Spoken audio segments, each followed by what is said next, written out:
지금이 계절로 가을이죠.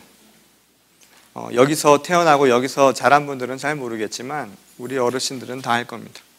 예전에 가을이면 한국 초등학교 다니면서 떠오르는 뭔가가 있지 않으세요?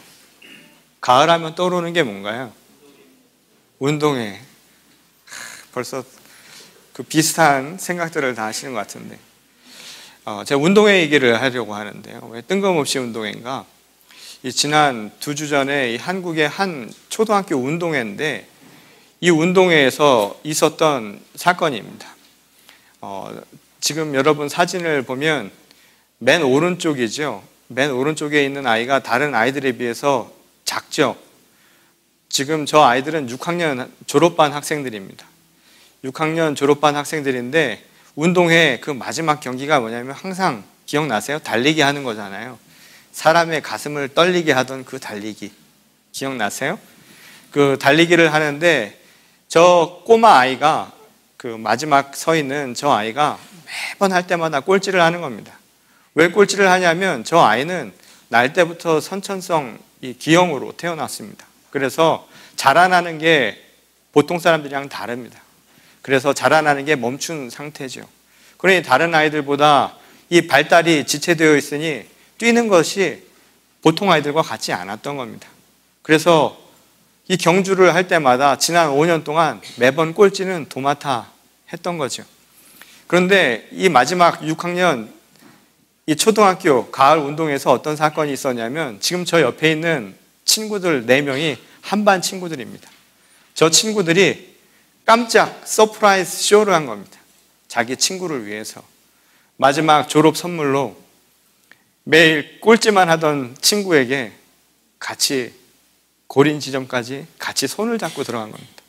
저 경기를 벌이다가 아이들이 한참 뛰어가는데 이미 뒤쳐져 있는 친구가 오는 걸 보고 고린 지점 앞에서 잠깐 멈춰 서 가지고 약속한 것처럼 손을 잡고 마지막 이 고린 지점을 들어가는 장면입니다.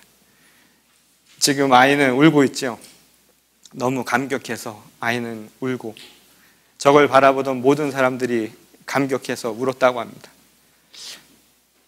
저 이야기가 인터넷을 통해서 또 방송을 통해서 사람들에게 알려지기 시작했습니다. 정작 아이들은 왜 저렇게 되는지도 잘 몰랐다고 합니다. 그만큼 우리 사회가 경쟁으로 물든 사회죠. 1등을 추구하는 사회.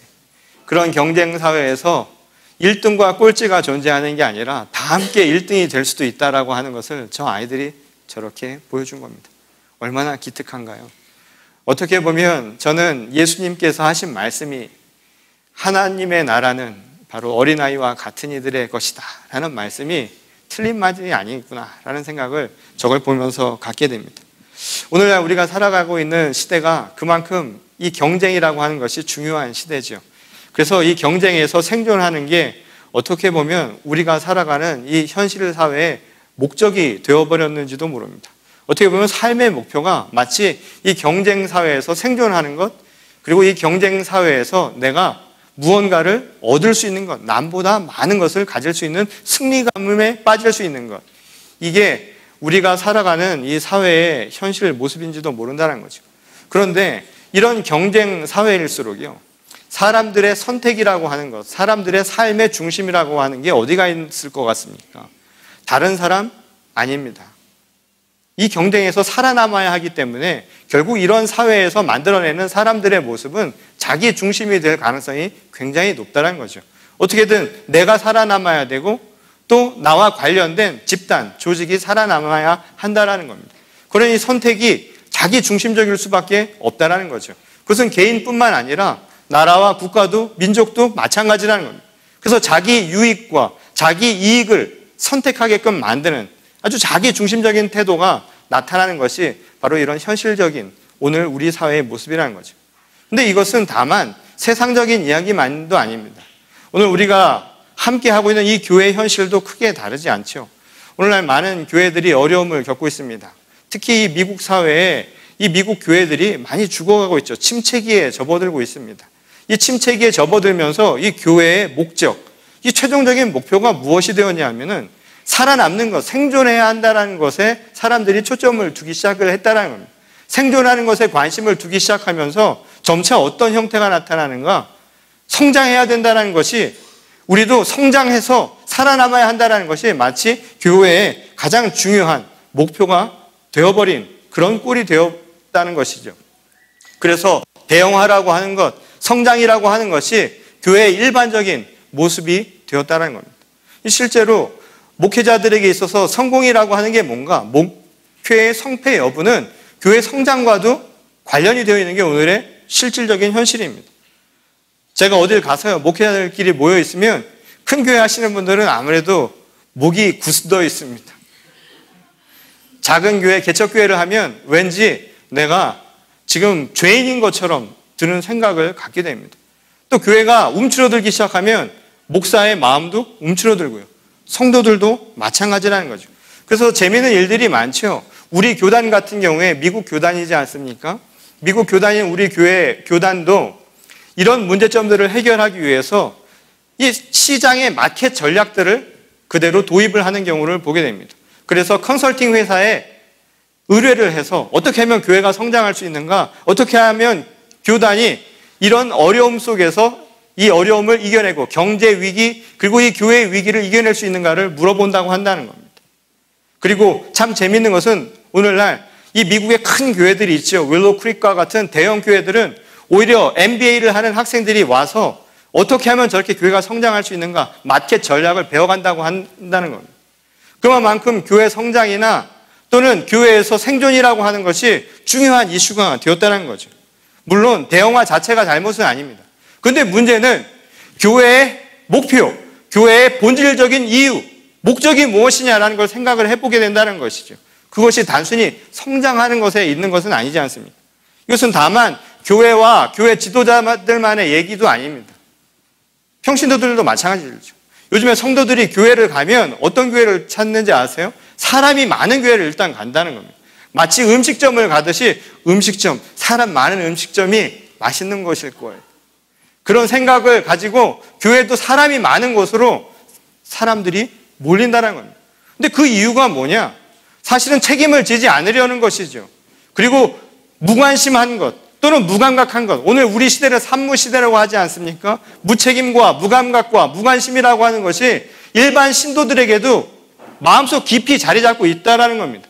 그러니 편리한 것, 자기 중심적인 교회를 찾아간다는 거죠. 내가 구태여 무언가를 행하지 않아도 편한 교회를 찾게 된다는 겁니다. 그래서 큰 교회를 간다는 것이죠. 그러다 보니 우리가 하나님께서 주신 제자로서의 역할을 잃어버리고 살아간다는 겁니다. 오히려 하나님의 제자는 무엇입니까? 자기 십자가를 지고 좁은 길을 걸어가라고 이야기하지 않습니까? 그런데 그 좁은 길을 가기보다는 편한 길, 편리한 길, 책임지지 않는 넓은 길로만 가려는 게 오늘의 현실이라는 겁니다. 근데 이러한 문제는 다만 오늘만의 문제가 아니었던 건 봅니다. 오늘 본문 말씀에 보면 당시 유대 사회, 유대 교회도 똑같은 문제를 안고 있었다는 것이죠. 유대 교회도 오늘날과 크게 다를 바 없는 문제가 있었다는 겁니다. 실제로 오늘 우리가 읽었던 본문 말씀 바로 앞장이죠. 마태복음 21장에 보면 21장 13절에 당시 예루살렘 성전을 비롯해서 유대 교회, 유대 성전의 모습을 뭐라고 이야기합니까? 강도들의 소굴이라고 이야기를 합니다. 하나님의 집이 강도들의 소굴로 완전히 변화돼 버렸다고요. 퇴폐적으로 변했다고, 타락했다고 이야기를 합니다. 하나님의 집이란 무엇을 이야기합니까? 하나님의 집은 하나님이 주인이 되기 때문에 하나님의 집입니다. 무슨 말이냐면 하나님 말씀이 그곳의 주인이 되는 것이고 중심이 되는 거예요. 그러니 하나님의 집에 있는 것은 다른 게 아니라 하나님의 말씀이 있는 궤가 있는 것이죠. 그러니 하나님의 말씀으로 움직이는 것, 그게 교회여야 하는데 그 교회를 움직이는 세력들이 하나님의 말씀대로 살아가는 것이 아니라 자기 편한 대로 자기 중심적으로 살았다 이 말입니다. 이미 유대 성전은 성전 세력이라고 하는 종교 지도자들에게 의해서 움직이고 있었습니다. 종교 지도자들, 흔히 성전 세력이라고 하는 오늘 본문에 나오는 바리새파인들이나 사두개파인들은 하나님의 말씀을 만들고 제정하고 그것을 해석하고 그것을 적용하고 집행하는 역할을 맡았던 사람들입니다. 그런데 이 법을 담당하고 있는 사람들이 자신들의 기득권이 생기면서요, 자신들의 편리를 위해서, 자신들의 유익을 위해서 법을 잘못 활용하고 있었다는 겁니다. 잘못 해석하기 시작을 했다는 거죠. 오늘날도 한번 생각을 해보십시오. 법을 만드는 자와 법을 집행하는 자가 제대로 행하지 않으면 어떤 문제가 생기겠냐 이 말입니다. 분명한 원칙과 그리고 원칙과 기준이 있음에도 불구하고 그것을 자신들의 이익을 위해서 도구화하고 수단화 시켜버리는 문제가 어떤 결과를 낳는지는 말하지 않아도 너무나 명확한 것 아니겠습니까? 오늘 본문 말씀에 나오는 이 상황도 바로 당시 유대 교회가 안고 있었던 현실적인 문제에서부터 출발하는 것이죠. 그런데 말이죠. 말씀이라고 하는 기준과 하나님 말씀, 그것은 당시에 종교적인 영향력뿐만 아니라 사회적, 정치적인 영향력을 갖고 있었습니다. 유대 사회에서는. 그런데 이 말씀이라고 하는 기준과 원칙이 무너지면 어떤 결과가 나올까요? 만약 우리 한국 사회 또는 미국 사회에서 법이라고 하는 것이 무너지면 어떻게 되겠습니까? 원칙이 결여되면, 상식이 지켜지지 않으면 어떤 사회가 되겠습니까? 얼마나 힘들고 무질서한 사회가 될 것인가는 여러분들이 분명히 알 수 있을 겁니다. 근데 대체적으로요, 이런 말씀의 기준과 그리고 이 본질이라고 하는 원칙이 무너진 사회의 특징이 뭘로 나타나는 줄 아십니까? 이 대개는 구체적인 본질이 사라져버리면 세부적인 조항들이 더 많아집니다. 이게 무슨 말이냐면 이 법이 많다라고 하는 것은 그만큼 그 사회가 잘 돼 있다라기보다는 그만큼 질서가 무너져 있다는 것을 보여주는 또 다른 반증이기도 하다는 겁니다. 이 교회도 그렇죠. 이 교회도 하나님의 말씀 그리고 서로가 섬기며 사랑하는 본질적인 교회의 모습들이 잘 갖춰져 있는 교회는 회의가 그렇게 많지 않습니다. 예수께서도 내 이름으로 두세 사람이 모일 때 그곳에 내가 너희와 함께 하겠다고 했지, 너희가 회의할 때 내가 너희들과 함께 하겠다는 말씀을 하신 거 아닙니다. 근데 대개 회의가 많은 교회의 특징이 뭐냐면 문제가 많은 거예요. 문제 때문에 모여서 이야기하는 경우가 많지 않습니까? 제가 미국 교단에 소속해서 있는데 말이죠. 미국 교단이요, 너무 회의가 많아요. 우리 감독님도 저보러 한 달마다 한 번씩 오라고 그러는데 자기가 오시던가 저보러 오라고 그래서 세크라멘토를 한 달마다 가면요, 한 달이 이렇게 자주 오는지 몰라요. 무슨 회의가 이렇게 많은지 몰라요. 뭐 있으면 회의, 뭐 있으면 회의. 근데 회의 끝나고 나오면 남는 게 별로 없어요. 저는 교회가 어렵다고 이야기를 하잖아요. 우리 매 애뉴얼 컨퍼런스 이런 데 가면 힘들다고 회의를 하는데 회의하느라고 힘든 거예요. 너무 힘들어. 정말 사육 수준이에요. 먹이고 회의하고. 차라리 그 시간에 저는 예배를 했으면 좋겠다는 생각이 들었습니다. 하나님의 말씀을 나누면서 예배하면서 오히려 힘에 정말 그 감격에 차서 돌아오면 교회가 살지 않을까요? 저는 이런 생각이 들었습니다. 근데 당시 율법적인 사회의 문제가 뭐냐면 구체적인 이런 규칙들만 계속 늘어나는 겁니다. 본질이 약해지면, 그것이 상실돼 버리면 부수적인 것들이 계속적으로 늘어나게 됐다는 거죠. 그런 율법이라고 하는 것도 하나님이 주신 가장 기본적인 본질이 있는데 그것을 넘어서서 자꾸만 구체적인 행동 방식들이 만들어져 나오는 겁니다. 너무 많아지는 거예요. 또 다른 건 뭐냐 하면 그런 것들이 자꾸만 계속되다 보면 본질적인 의미를 잃어버리고 뭐만 남냐? 껍데기만 남는 거예요. 형식화되기가 굉장히 쉽다는 겁니다. 의미는 상실되고 형식만, 의례적인 것만 남을 가능성이 그만큼 높다는 거죠. 제가 중학교 다닐 때 저희 학교 처음 들어갔을 때만 해도 예전 분들은 아시겠지만 일제식 교복을 입지 않습니까? 모자 쓰고 까만 거 입는 거예요. 요즘 학생들은 모르겠지만. 뭐 그거야 전통이니까 그렇다 치고, 저희 학교는 다른 학교도 그랬는지 모르겠어요. 남학교라 그런지 학교에 딱 들어가면 교문에서 거수경례를 하도록 했습니다. 중학교 1학년들한테. 전한 교생들한테. 그럼 뭐라고 이야기하냐? 경례를 하면서 충효 하고 들어가는 거예요. 교육의 본질을 이야기하는 거죠.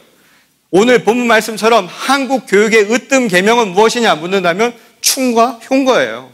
적어도 저희 학교에서는 국가에 대한 충성, 그리고 부모에 대한 효, 위로는 국가요, 아래로는 부모를 향한 효가 모든 것에 으뜸되는 계명이라고 학교에서 그렇게 가르친 거죠.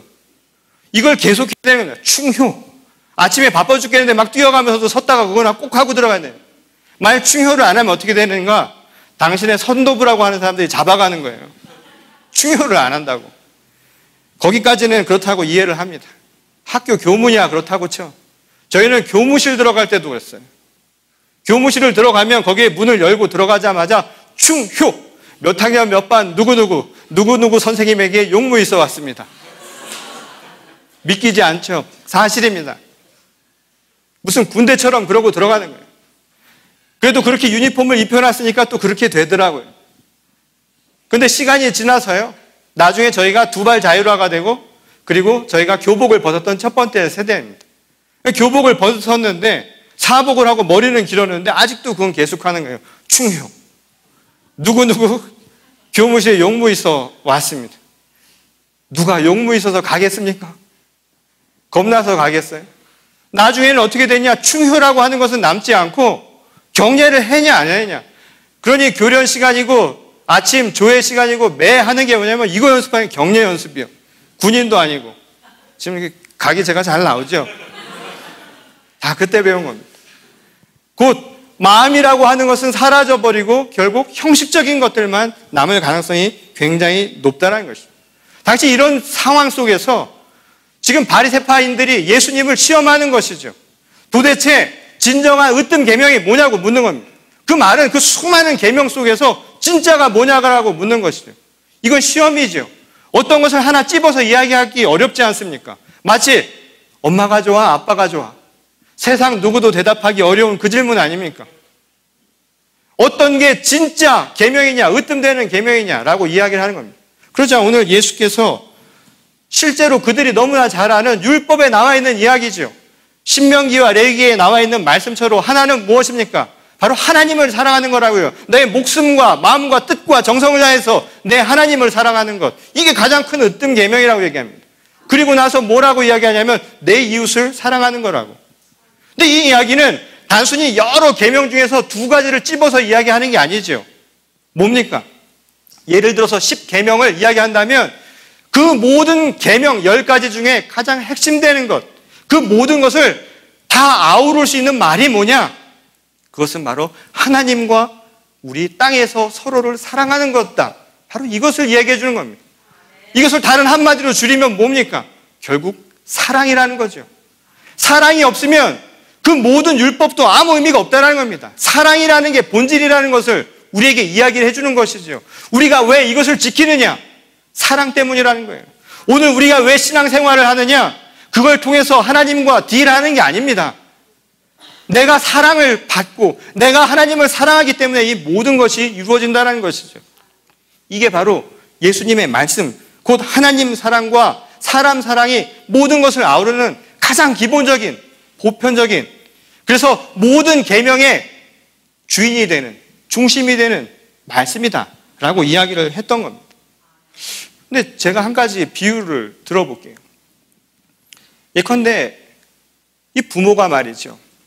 꽃밭을 좋아하는 부모가 있습니다. 근데 이 꽃밭을 너무 사랑하는 부모가 집을 비울 일이 있어서 아들 둘이 있는데 아들 둘한테 맡기면서 집을 떠났습니다. 집을 떠나면서 뭐라고 얘기를 하냐면 야 꽃밭에 물 좀 주라고 매일같이 물을 주라 하고서는 떠납니다. 잠깐 자리를 비우죠.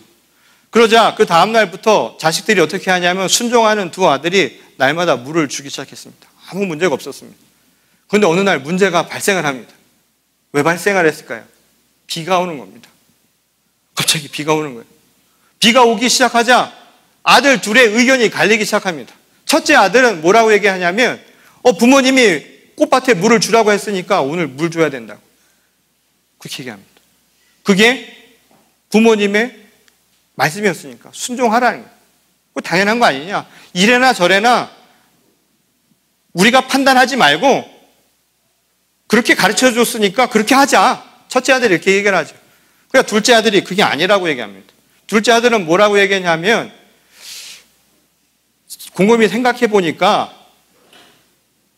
엄마 아버지가 물을 주라고 한 까닭은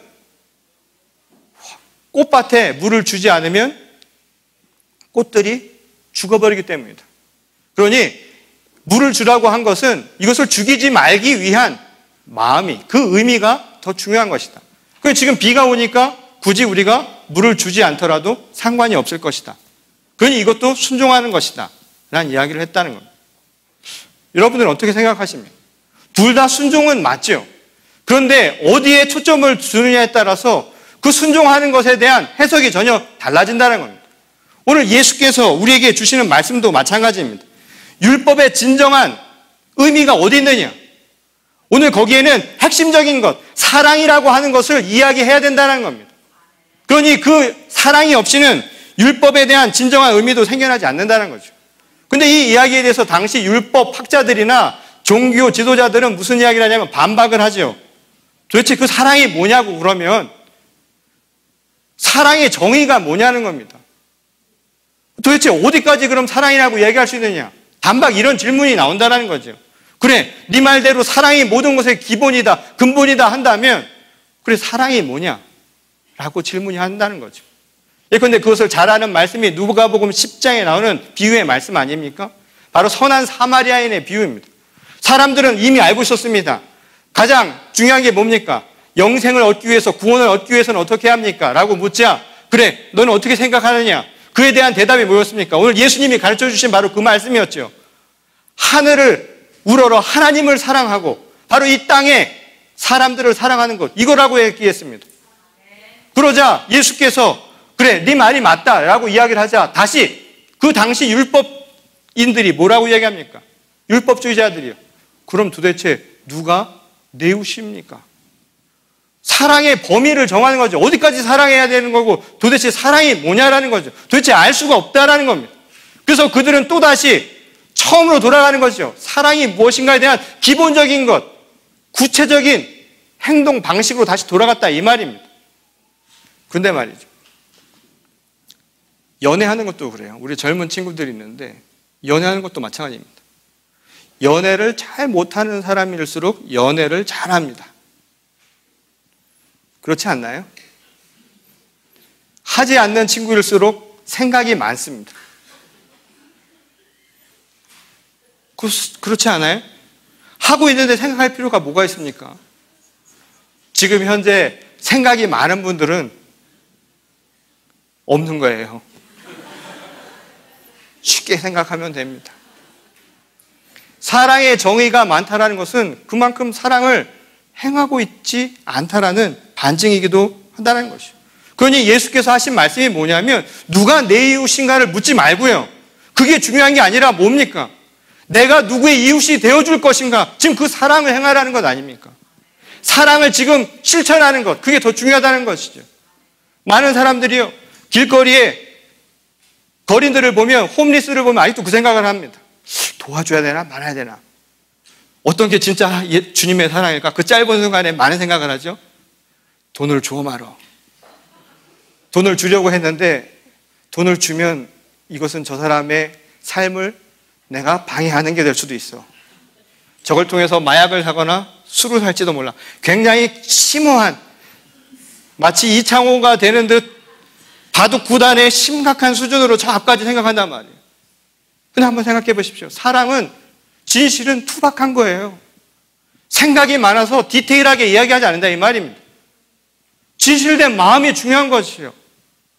오늘날 교회를 보면 저 같은 사람들이 문제인 거예요. 말이 많으면 안 좋습니다. 제가 지난주 우리 장로님 그리고 우리 박성규 형제의 설교를 들으면서 제가 감동했습니다. 모르겠어요. 그걸 또 투박하다고 얘기를 하면 또 어떤 반응이 될지. 저처럼 미사여구도 많이 하고 계속 반복하다 보니까 말은 많이 늘었어요. 말이 많이 는 게 중요한 게 아니라 사실은 그 짧은 이야기 속에서 진실이 느껴진단 말이에요. 그러니 오늘 겉으로 드러나는 게 중요한 게 아니라 사실은 우리 안에 있는 거예요. 투박하지만 진정한 모습들이 우리가 필요한 거라는 것이죠. 이게 바로 사랑의 모습이라는 겁니다. 선한 사마리아인이 되는 것은 누가 내 이웃인가를 골라서 행하라는 얘기가 아니라 내가 지금 가서 행하는 거예요. 그가 내 이웃이 된다라는 겁니다. 그러니 무엇을 걱정하냐? 내가 누군가에게 가서 실제로 걱정해야 되는 건 누군가의 사랑이 될 건가를 걱정해야 된다는 겁니다. 지금 연애 못하는 사람들 있잖아요. 여기 누구 왜 나를 사랑해 주지 않냐고 그런 질문을 할 게 아니라 내가 누군가의 사랑이 되어줄 건가를 걱정해야 된단 말이에요. 벌써 큰 감동을 느끼는 분들이 있네요. 가서 사랑을 하는 거지. 받으려고만 생각하는 것이 아니라. 오늘 교회가, 오늘 세상이 왜 이렇게 죽어가냐고는 이에 대한 해답이 바로 여기 있다는 겁니다. 오늘 진정으로 살아있는 교회가 되려면 그럼 어떤 모습이어야 할까요? 이 신앙 잡지 중에 풀핏, 발음이 괜찮은지 모르겠습니다. 풀핏입니까? 펄핏입니까? 하여튼간에 펄핏이라고 하는 이 잡지에 발행자인 스피노스 조디아티라고 하는 목사님이 살아있는 교회와 죽어있는 교회를 이렇게 비교하면서 얘기했습니다. 11가지로 제가 요약을 했는데요. 잘 들어보십시오. 그래서 우리가 진정 우리 교회가 살아있는 교회인가 죽은 교회인가 객관적으로 여러분 생각해 보십시오. 나중에 제가 여러분들에게 묻겠습니다. 첫 번째, 살아있는 교회는 교실, 주차장 등 공간이 늘 모자라지만 죽어있는 교회는 공간을 염려하지 않는다. 두 번째, 살아있는 교회는 항상 변화하지만 죽어가는 교회는 늘 똑같다. 세 번째, 살아있는 교회는 아이들과 청소년들이 떠들고 제잘거리는 소리로 늘 시끄럽지만 죽어가는 교회는 죽은 듯이 조용하다. 네 번째, 살아있는 교회는 언제나 일이 많아 일꾼이 부족하지만 죽어가는 교회는 일이 없기에 일꾼을 찾을 필요가 없다. 다섯 번째, 살아있는 교회는 언제나 예산을 초과해서 쓰지만 죽어가는 교회는 은행에 잔고가 많다. 여섯 번째, 살아있는 교회는 새 얼굴의 사람이 많아 이름을 알기가 어려워 애먹지만 죽어가는 교회는 해를 거듭해도 그 사람이 그 사람이다. 일곱 번째, 살아있는 교회는 선교 사업이 활발하지만 죽어가는 교회는 교회 안에서만 움직인다. 여덟 번째, 살아있는 교회는 드리는 자로 가득 차 있고 죽어가는 교회는 티내는 자로 가득 차 있다. 아홉 번째, 살아있는 교회는 믿음으로 운영되고 죽어가는 교회는 인간적 판단에 의해 운영된다. 열 번째, 살아있는 교회는 배우고 봉사하기 위하여 바쁘고 죽어가는 교회는 지내기가 편하다. 마지막 11번째, 살아있는 교회는 활발하게 전도하며 움직이고 죽어가는 교회는 점점 굳어져 화석화되어 간다. 자, 여러분들이 몸담고 있는 우리 교회는 어떤지 감히 두려워서 묻기가 두렵습니다. 근데 솔직히 우리 자신 한번 생각해 보십시오. 우리 교회는 정말 살아있는 교회가 맞을까요? 근데 제가 여기에 한 가지 말씀드리고 싶습니다. 이 11가지 중에서 어떤 건 맞고 어떤 거는 우리 교회에 안 맞는 경우도 있습니다. 그럼 어떤 게 더 중요한 겁니까? 살아있는 교회. 똑같은 질문입니다. 이 중에 으뜸되어야 할, 살아있는 교회로 으뜸되어야 할 게 무엇입니까? 저는 이 11가지를 한마디로 말한다면 하나님을 사랑하고 우리 성도와 그리고 우리 이웃을 사랑하는 교회인가? 바로 이게 더 우선되어야 하는 질문이라는 사실이죠. 오늘 우리가 살아있는 교회입니까? 기준과 원칙이 하나님의 말씀이 살아있어서 하나님을 사랑하고 그리고 나가서 서로를 사랑하는 교회인가? 이게 우리들에게 오늘 주는 질문입니다. 여러분이 몸담고 있는 이 교회, 제가 또 한 가지 질문을 드릴게요. 우리 교회는 살아있는 교회가 맞습니까? 이 질문에 대답하는 것도 좋지만 우리에게 더 필요한 건 지금 내가 이 살아있는 교회를 위하여 힘쓸 준비가 되어 있는가? 여러분 스스로에게 한번 물어보시기 바랍니다. 오늘 경쟁과 서로 간에 1등을 위해서 커가는 것이 최고라고 우상화되어 가고 있는 이 시대, 어쩌면 우리 교회가 지금 만들어가야 할 것은 함께 1등이 되는 겁니다. 제가 이 함께 1등이 되는 방법을 오늘 한 가지를 알려드리고요. 제가 우리말에 이렇게 좋은 말이 있는 줄 몰랐습니다. 이 말로 오늘 이 말씀을 마무리하려고 합니다. 우리 누구한테 제가 여쭤볼까요? 우리 김명재 권사님, 신하 권사님을 어떻게 부르십니까?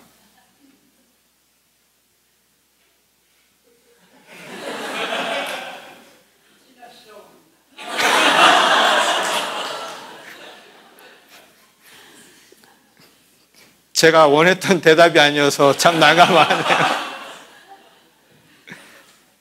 그러면 누구한테 물어볼까요? 우리 이용철 집사님은 어떻게 부르신가요?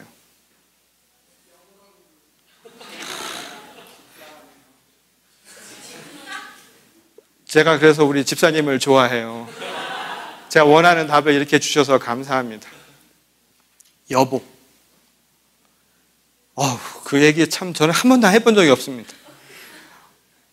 혹시 우리 젊은 세대 중에 여보라고 하는 가정이 있으세요? 여보라고 하세요? 대단합니다. 우리 집사님 젊은 세대인데도 부부끼리 여보라고 하는데, 여보가 무슨 뜻인가? 저는 한국말인 줄 알았어요. 순수 한국말인 줄 알았는데, 여보라는 말이 같을 여자의 보배 보자입니다. 무슨 말이냐면 여보가 보배 같은 거예요. 얼마 전에 제가 우연치 않게 신문을 보니까 한 분이 교통사고를 당했는데 눈과 그리고 이 귀 그리고 이 장기 몇 군데랑 팔다리가 다 문제가 생겨갖고서는 이곳을 다 고치고 또는 이식을 받는 대수술을 받았습니다. 근데 그 대수술을 받는데 든 비용이 얼마인 줄 아세요? 5억이 드는 5억. 자, 우리 지금 사지 멀쩡하시죠? 여러분 다 5억짜리입니다. 5억짜리. 저희 집은 그래서 밥을 먹을 때 어떻게 먹는 줄 아세요? 20억이 앉아서 먹는 거예요. 5억짜리 보물 그거 괜찮지 않습니까? 감 나가지 않으세요? 아마 제가 여기서 이렇게 5억짜리를 보물 하나를 던지면 여러분들이 예배에 집중하기 어려울 겁니다. 그런데 중요한 게 있습니다. 여보. 오늘 우리 스스로가 다 보물 같은 겁니다. 그러니 부부들 간에도요, 여보라는 말이 그래서 감동이 있는 말이에요. 저도 그렇게 바꿔보려고 합니다. 여보라고. 보배 같은 거죠. 여보라는 말을 안 쓰고 어떤 분한테 물어봤더니 남편을 여보라고 안 부르고 인간이라고 부른다. 뭐 인간이란 말이 나쁜 뜻은 아닌데 꼭 그 앞에 뭐 이런 거 붙으니까 전혀 다른 뜻이 되더라고요. 우리 서로 어떻게 부르는지 아세요? 여보, 보배 같은 겁니다. 혹시 또 여보라고 안 부르고 다르게 부르는 부부 있으세요? 예전 분들은 당신이라는 표현을 쓰는 분이 있어요. 당신도 그렇게 좋은 말인지 몰랐어요. 저도 그게 한국말인 줄 알았습니다. 당신도요. 몸은 떨어져 있는데 그것도 당연히 나와 하나라는 것, 같은 몸이라는 뜻입니다. 당신이라는 뜻이요. 여보, 당신이 그렇게 좋은 말이었어요. 여보, 당신. 우리 옆 사람을 보면서 지금 여보, 당신을 하라 그러면 큰일 나니까 지금 이런 시간에 이상한 눈을 바라보면서 남녀 간에 눈빛 교환하지 마시고 당신은 참 귀한 보배입니다. 우리 서로 잠깐 한번 인사 나누시겠어요? 당신은 참 귀한 보배입니다.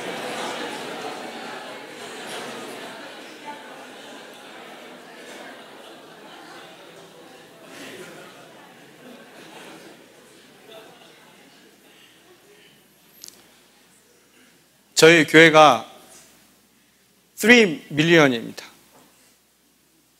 건물이. 우리 교회가 귀한 건 이 3 밀리언 때문에 귀할까요? 천만의 말씀입니다. 지금 이 5억들이 지금 몇 명이 앉아 있습니까? 우리 교회가 귀한 건 이 건물이 아니라 이 안에 앉아 있는 여보들, 당신들, 바로 우리가 귀하기 때문입니다. 하나님의 말씀이요. 오늘 왜 교회가 죽어가냐고, 왜 오늘 교회가, 그리고 오늘 우리의 현실이, 우리 사회가 이렇게 되어가냐고 묻기 전에 우리 자신에게 한번 물어보십시오. 정말 예수님의 말씀대로 진짜 으뜸되는 것을 우리가 읽고 살았던 것은 아닙니까? 우리를 만드신 이 수많은 여보들을 만드신 이 하나님의 놀라운 사랑을 생각하지 않고 또 우리 주변에 있는 이 귀한 사람들을 잊고 지내는 건 아닙니까? 오늘 우리 교회에 이 귀한 선물들, 보물들을 보내주신 하나님께 감사드립니다. 그리고 이제 우리만이 아닙니다. 살아있는 교회는 이제 세상 속에 그 수많은 보물들을 향해서, 그 보배들을 향해서 우리가 나아가는 것입니다. 그리고 그들이 세상의 진정한 보배임을 서로가 알려주는 우리 모두가 될 수 있기를 주님의 이름으로 간절히 축원합니다. 우리 다 같이 기도하겠습니다.